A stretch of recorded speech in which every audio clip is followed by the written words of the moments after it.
د ټول عمل په څیر لنډي کوتل کې هم انتخابي هلې ځلې شروع شوې دي.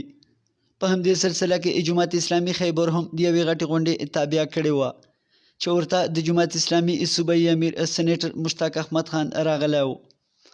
سنیټر مشتاق احمد خان غونډې ته په خپلو خبرو کې وویل چې که چیرې د جماعت اسلامي حکومت راغی ملک به امن وي، روزګار به وي او هر تن به د خوشحالۍ ژوند تیروي.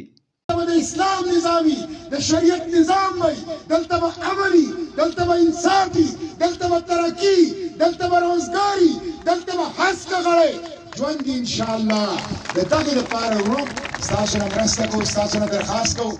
نو ورو زه درته په جرګه راغلی یم او زه درنه واده علم، واده درنه علم عزیزانو. ما سره واده وکړې، ما سره عهد وکړې، ما سره لوز وکړې. ما تاسو ته وایي زه خدای شاهد کوم، زه خدای شاهد کوم. شپږ کاله مې په دې سرک کې وشو. ما خو تاسو ته ووایي نه مې د جیب نه د خېټې نه د پلاټ نه د پرمټ نه د ټیکې سیاست کړی. زه خدای شاهد کوم چې ما د اسلام د خاورې او د خدای د مخلوق سیاست کړی.